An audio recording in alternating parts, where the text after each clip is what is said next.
Cet oncle, dont le corps est entièrement perforé de clous d'acier, n'a rien consommé depuis 10 ans. Cependant, lorsqu'il apprit que le commandant était toujours en vie, il ouvrit d'un coup de pied une porte en acier pesant plus de 100 tonnes. Les gardes à proximité étaient pétrifiés. En observant le corps de Ban, couvert de clous d'acier, il les retira un par un avec une force brute. « Vous êtes véritablement des ordures. » Il trouva même cela légèrement irritant. À ce moment-là, Jéricho, le chevalier sacré, se précipita, voyant Ban sortir soudainement. Elle lui cria de retourner dans sa cellule, menaçant de l'exécuter sur le champ. Cependant, Ban ne la prit pas au sérieux. Face à son arrogance extrême, Jéricho dégaina son épée et chargea.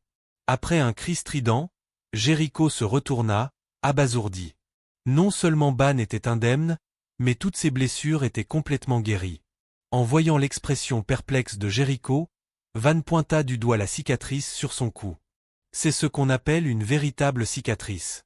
Il y a 10 ans, Van s'était toujours demandé pourquoi le commandant portait une épée brisée en tant que chevalier sacré le plus puissant du royaume. Pourquoi se battait-il avec une épée brisée? Par curiosité, il s'avança pour la retirer et découvrir ce qui poussait le commandant à la porter en permanence. Cependant, dès que sa main toucha l'épée brisée, Meliotti lança un avertissement. « Arrête, Ban !» Meliotti immobilisa Ban sur place, lui ordonnant de ne pas le mettre en colère. Mais Ban, avec son corps immortel, n'éprouvait aucune crainte. En voyant le commandant aussi en colère pour la première fois, Ban devint encore plus intrigué. En un instant, avec un éclair de lumière, une blessure apparut soudainement sur le cou de Ban. Peu importe le nombre d'années qui passèrent, même à ce jour, elle n'a pas guéri. Cependant, à ce moment-là, Meliotti, inconscient, se fit arracher son épée brisée par le chevalier sacré.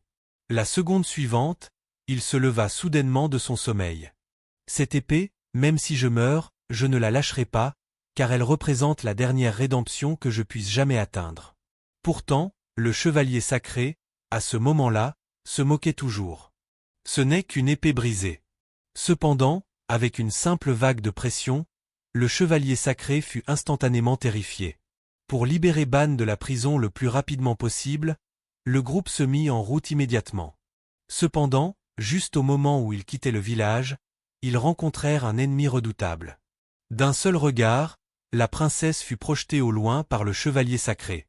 Voyant la princesse à peine en vie, le chevalier sacré en profita pour attaquer à nouveau.